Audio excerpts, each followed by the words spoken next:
bone. Bone and phone. Now we know b and f are both different phonemes because we get a new word. We can do the same with lie and tie. We get a minimal pair. Now this is where it gets a little bit tricky because to this point I've been substituting the first sound of the word. So I say tie and lie, die, tie. But that gets a little bit tricky because what's happening is that those words all rhyme as well. And not every word that rhymes is a minimal pair. Tie and dry rhyme, but they're not a minimal pair because in dry you have the insertion of another sound. Instead of tie, we get dry. And so that's not a minimal pair. Similarly, you can exchange words or sounds in the middle of a word or at the end of a word to get new meaning. So we can say, it's a little harder to do, especially after you've been making rhymes, but we can do this. So we could take a word like bop and bog. So here, bop and bog. Taking the last sound on these, and I've changed them out to come up with something different. How about this? Pin, pen, minimal pair. Pin, pun, minimal pair. Pin, pan, minimal pair. Pun, pan, minimal pair. So now we know that all we'd say pen, those are all minimal pairs because we can substitute them out. We know they're all different phonemes because we can substitute them out when we produce minimal pairs. Are you with me? So that's our test. We say, are these phonemes, or are they maybe two phones that are the same phoneme? They're part of the same phoneme. Okay, well, we're building here. We're going to get to some more explanation of that. So don't panic at this point.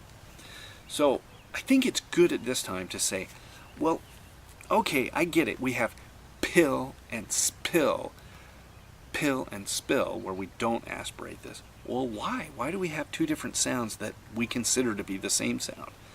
And the answer to this is that the sounds are in complementary distribution. And that is that in the flow of speech, the sound appears in different phonetic environments. So in pill, we have the aspirated P sound that comes at the beginning of a word. But in spill, that sound follows another sound, S, spill. And that sound affects the P sound. That flow of speech as we produce it gets affected. It has an effect on the next word. So anytime the P comes after an S, you're going to remove that or reduce that aspiration quite significantly. This is called complementary distribution. It means that the sounds that are members of the same phoneme are distributed in the different phonetic environments. And that distribution is complementary. It means it doesn't overlap. You don't get the p after S. After S you get spill. Okay? So these occur in different places, in different word environments. These are called allophones, this p and p. They're different sounds, but they're part of the same phonemic group. They're part of the same phoneme. These are called allophones. I like to think of them as sort of like siblings. Okay? If you're an only child, you're a child, but you're not a sibling. You have to have a sibling to be a sibling. The same thing here. You can be a phone without being an allophone. To be an allophone, you have to be part of a group. So you might like to play basketball, but you're not really playing basketball. You're not a basketball player until you're part of a team, until you have teammates to go with our team analysis that we've used. So what we find is that in English we'll never find a minimal pair that differs only by p and p.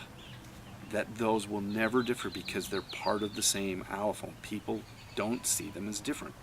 This is why Asian speakers a lot of times say things like fried lice instead of fried rice. Because to an Asian speaker, the ul sound and the sound are the same sound. We use them to make differences in words. In Korean, for example, they don't. Koreans do not use the and R to come up with a different sound. Now that doesn't mean they won't hear it, and if you use it wrong, they won't say, you sound dumb, you shouldn't say that, but it doesn't make a new word. It doesn't make a new word. For us, flied and fried are two different words. For Koreans, any word that has that distinction, if you have two words and that's the only difference, they're not a minimal pair. One of them just sounds funny. Okay, so now let's take a look. Let's talk about P a little bit more, because it turns out there are actually more than two allophones. The two allophones we know to this point are the pill and the spill. Now I want you to say, get your paper out, and I want you to say all of these words. I'm going to do it with you. Are we ready? Start off. Spin, potato, party, wasp, sponge, stop, papaya, a pond, pepper, pin, giddy up. Okay, I hope that you're able to see in your paper and in this one that there are differences. So for example, we say wasp, giddy up, papaya, papaya. Okay, so we can see some differences there. This is interesting. When I teach this class and I have deaf students in the class, they very often understand this right away because they've done this in speech therapy classes very often growing up, where teachers will have them use a piece of paper, they'll use a feather, sometimes they have them use a candle with a flame, and they're supposed to try to blow it out when they say pill. They have them try to do this. So while you're hearing people who use English all the time and never even knew that those were different sounds are kind of freaking out about this, it's very likely that any deaf students taking this class are going, yeah, okay, come on, let's move on. All right. So now we have a question. We have these two sounds, pill and spill, those two P sounds. We want to ask, how many different allophones are there of the P sound in English? So what we know is that there is an aspirated one, and we see that in papaya in the second P, not the first one, the second P. When pepper, it's the first P. In pin and in upon, those are all aspirated. Pin, upon. You can really feel that. And then we have the unaspirated, which is spin, spit, sponge. Notice right away that in each of those, that unaspirated P sound follows the letter S, or the sound S. But there are others. We look at our list. In papaya, we said that the second P is aspirated and the first P of pepper is aspirated. But what we find is that the other P's in those words are slightly aspirated. So in papaya, we get papaya. So the second P is more strongly aspirated than the first. Papaya. Papaya. Okay? And pepper. Pepper. Here the first one is more strongly aspirated. And then we find that there's an unreleased P that comes when P is in the word final, and especially sentence final position. So when you say, what's up? Okay, you don't say, what's up? What's up? You say, what's up? Giddy up. Look at that wasp. There's no p. It doesn't come out. Those are four different sounds. We can prove it with an oscilloscope. We've proven it, I hope you've seen, with the paper. There are four different sounds that English speakers call a P sound. So if a linguist came from some other language, didn't know English, maybe an alien, I don't know, whatever, dogs decide they're going to do linguistic analysis.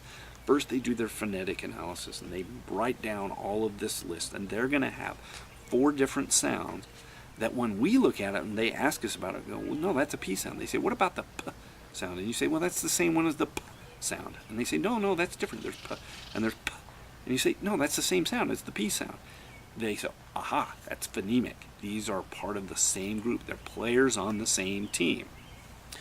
Okay, so let's talk about players on the same team. If you think back to the picture I showed you of the Utah Jazz, you might have noticed that in those pictures, the players were all of different heights.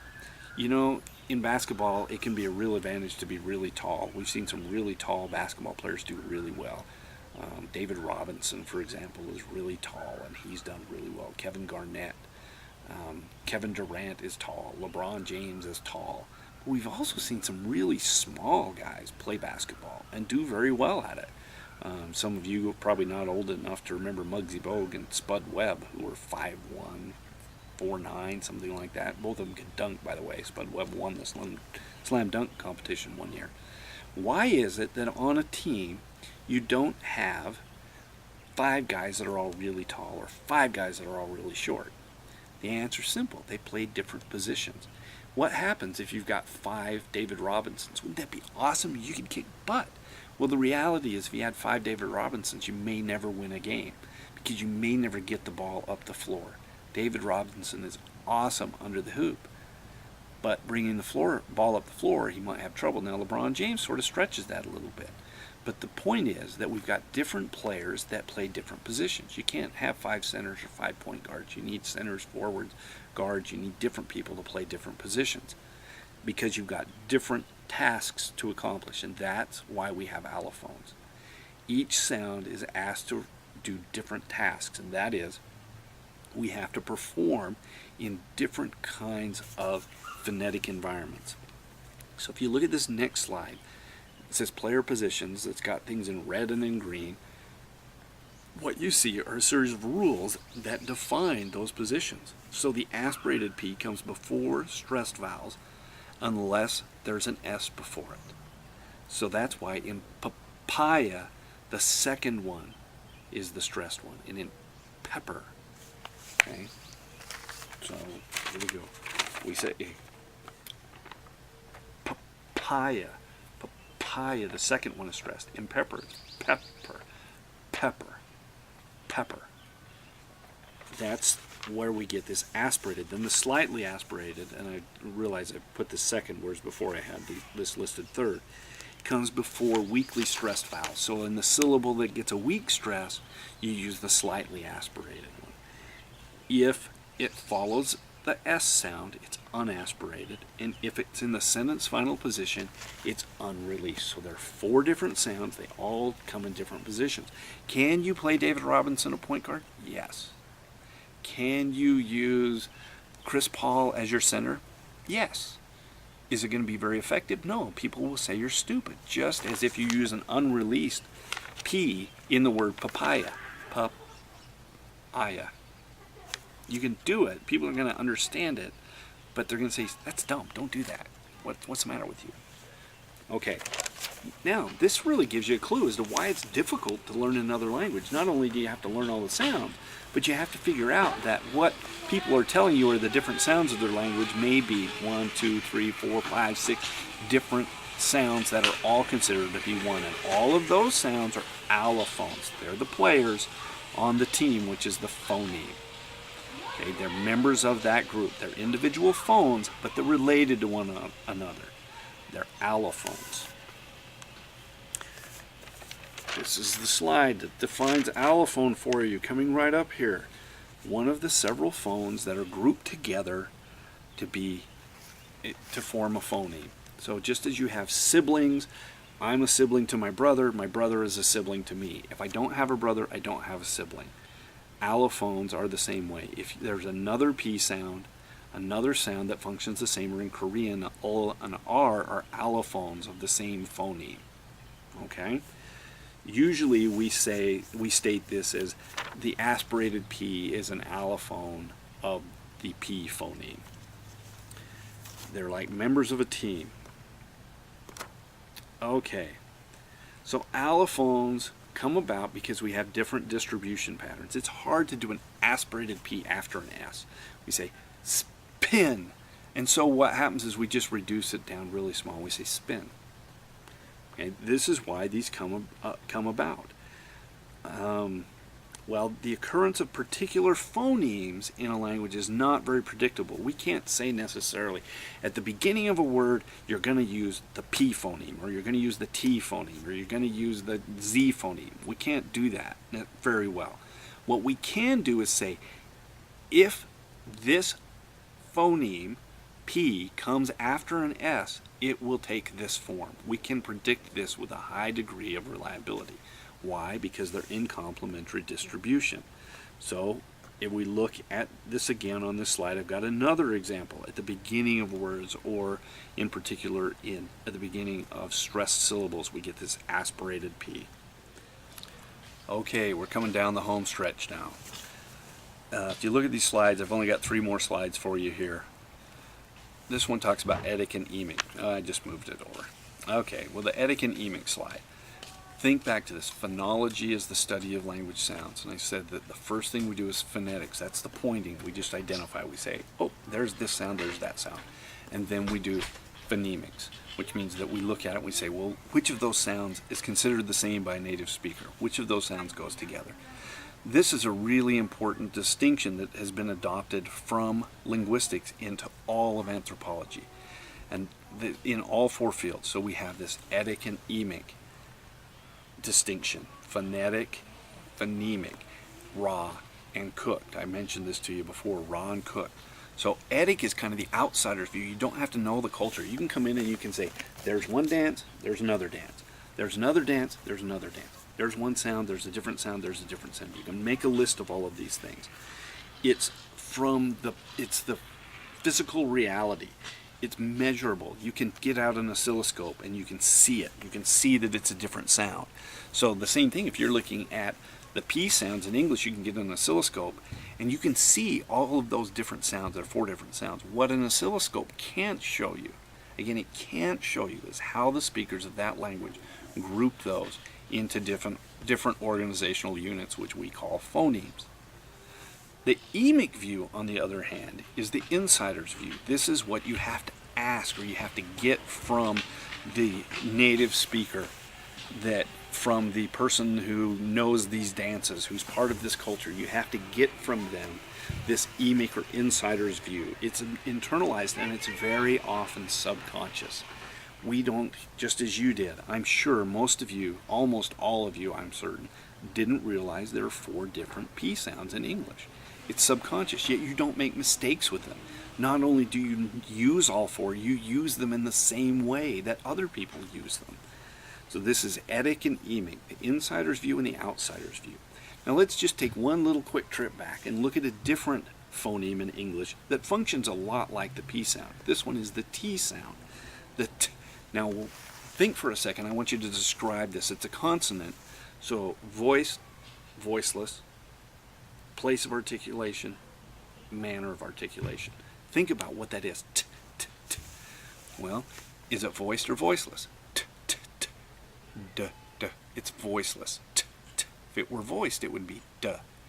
Now think about where it's produced. It's not both lips, it's not tongue and lips, it's not teeth.